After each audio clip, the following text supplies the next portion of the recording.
Shalom, Bapak Ibu Saudara yang terkasih di dalam Tuhan Yesus Kristus.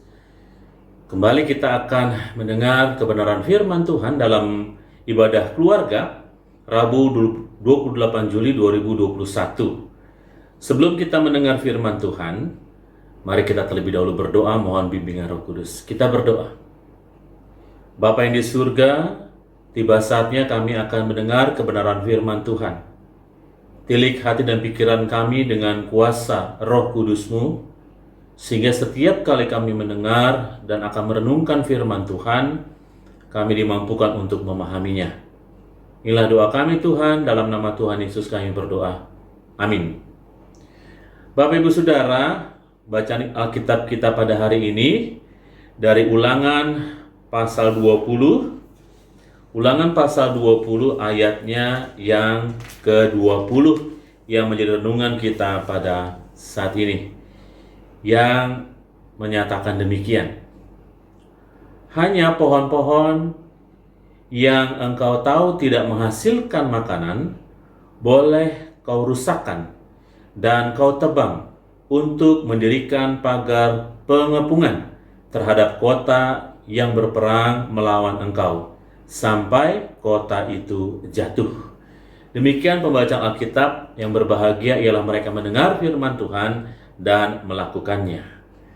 Bapak Ibu Saudara yang terkasih dalam Tuhan Yesus Kristus, waktu tahun 80-an, 1980-an, saya kadang-kadang berjalan-jalan itu ke keluarga saya yang ada di Bandung, yaitu di daerah Cibaduyut.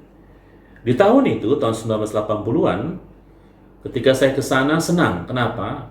Karena masih ada kabutnya. Kemudian daerahnya masih sangat dingin. Sehingga jam 7 pagi itu masih dingin sekali di daerah Bandung atau khususnya di Cibaduyut.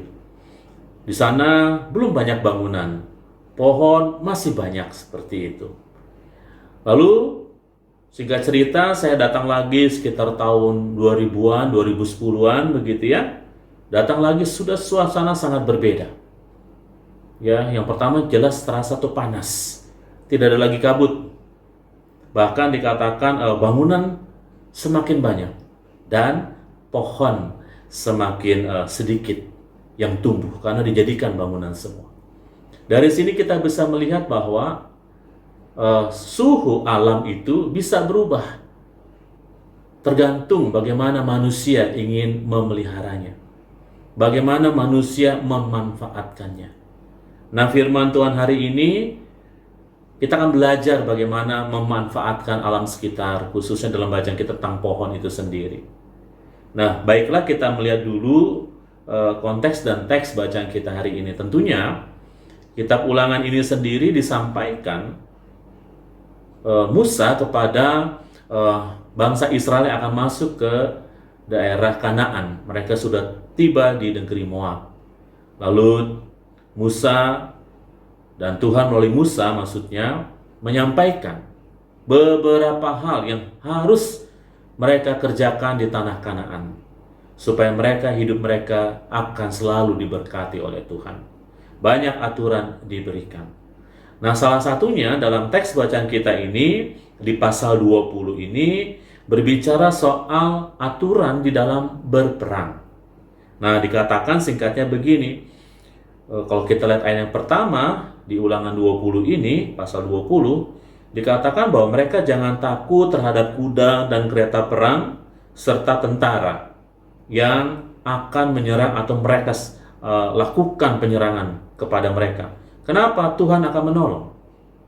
Lalu dikatakan setiap pemimpin rohani dan pasukan, dalam hal ini imam dan juga kepala tentara, memberi semangat kepada tentaranya untuk tidak gentar, tidak takut menghadapi serangan musuh ataupun menyerang musuh.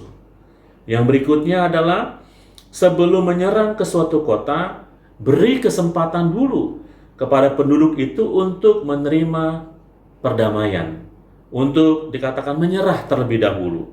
Tetapi apabila tidak mau, maka tentara Israel dapat membunuh, memperbudak tawanan, dan mengambil harta bendanya. Itu sah saja dilakukan kalau kita lihat di ayat 10 sampai dengan 18. Lalu berikutnya dalam bacaan kita ini, mulai dari ayat 19 tentunya, Tuhan juga ternyata memperhatikan alam sekitar. Dalam hal ini bagaimana pohon diperhatikan. Kalau di ayat 19 dikatakan pohon yang berbuah atau yang menghasilkan janganlah ditebang, karena buahnya dapat dikonsumsi, dan juga pohon itu bukanlah musuh. Pohon itu adalah benda mati, jadi jangan ditebang, manfaatkan. Kalau dia menghasilkan buah, makan, itu menjadi makananmu. Begitu. Lalu teks bacaan kita dikatakan ada juga sih sebenarnya pohon yang dapat ditebang, bila memang pohon itu dikatakan tidak dapat berbuah dan memang diperuntukkan atau dimanfaatkan untuk hal yang lain. Nah, dalam hal ini, dalam ayat 20, ditebang untuk dimanfaatkan menjadi pagar pengepungan. Jadi ketika mereka menyerang suatu kota, lalu dikepunglah mereka dengan pagar yang tinggi sampai kota itu ditundukkan, sampai musuh itu dikalahkan. Jadi pohon itu sendiri dapat dimanfaatkan untuk sebagai pagar pengepungan. Nah, dari sini kita bisa melihat memang kita juga bijak melihat teks bacaan kita berisi tentang aturan berperang. Karena konteks dalam Perjanjian Lama, berperang masih diberi kesempatan atau biasa dilakukan dalam suatu negara yang akan memperluas wilayah kekuasaannya. Nah, namun dalam teks kita saat ini, dalam arti dalam konteks Perjanjian Baru, tentunya hal berperang dilarang oleh Tuhan Yesus Kristus. Justru bagaimana sekarang kita harus memberikan kasih kepada sesama kita. Nah, dalam bacaan kita hari ini, maksudnya apa dalam firman Tuhan hari ini? Kalau kita lihat dari Ulangan pasal 20 dikatakan, kalau kita berbicara tentang perdamaian tadi, diberi kesempatan kepada musuh untuk menyerah. Nah, hari ini kita berbicara bagaimana kita juga memberi kesempatan orang untuk memperbaiki diri dan mengarahkan untuk tidak melakukan kesalahan lagi. Jadi kalau ada sesama kita mungkin pernah berbuat salah kepada kita, beri kesempatanlah mereka untuk tidak berbuat salah lagi, untuk mengkoreksi dirinya lagi. Lalu tugas kita adalah bagaimana sekarang kita justru mengarahkan kepada orang tersebut untuk jangan mengulangi perbuatan salah tersebut.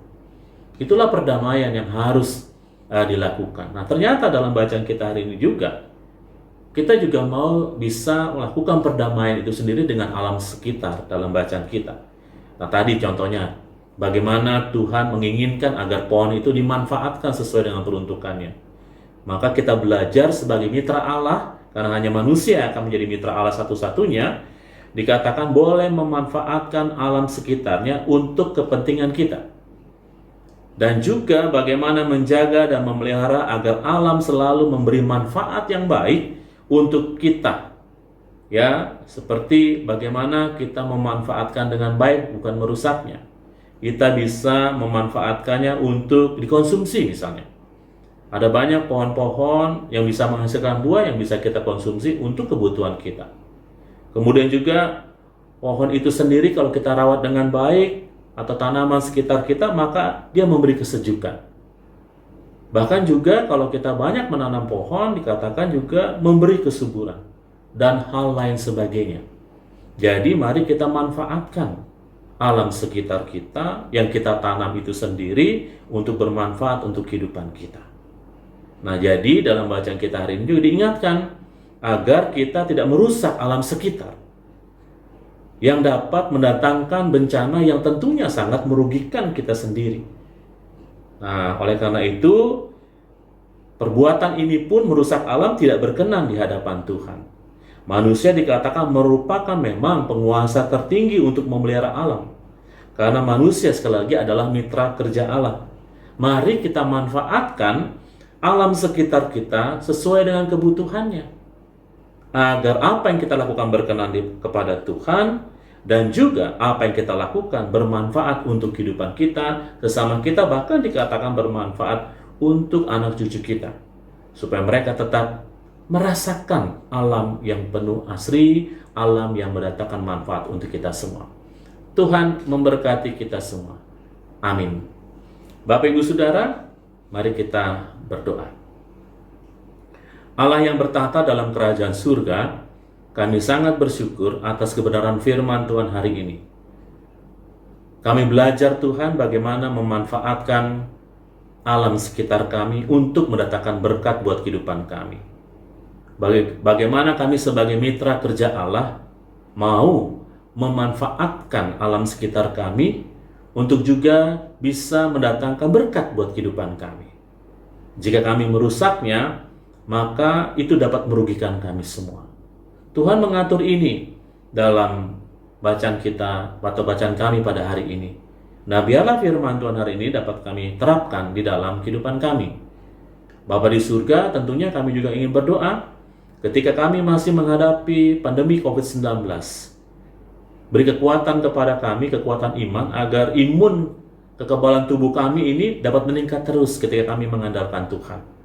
Bagi saudara kami yang terpapar karena COVID-19, baik yang dirawat di rumah sakit maupun menjalani isolasi mandiri di rumah, Tuhan sembuhkan mereka, agar mereka benar-benar bisa pulih seperti semula. Berkatilah makanan, minuman, obatan, vitamin, bahkan perawatan dokter dan juru rawat. Tuhan memberkati, agar itu semua dapat menyembuhkan mereka. Lalu Tuhan berkati kami semua, agar kami tetap menjaga protokol kesehatan kami dengan baik, sehingga kami tetap sehat dan dapat beraktivitas dalam keterbatasan kami. Terima kasih ya Tuhan, kami serahkan seluruh hidup dan kehidupan kami seutuhnya ke dalam kuasa dan kasih Tuhan. Inilah doa kami Tuhan, dalam nama Tuhan Yesus Kristus kami berdoa. Amin. Demikian firman Tuhan hari ini, biarlah menjadi berkat buat kehidupan kita semua. Tuhan memberkati kita semua.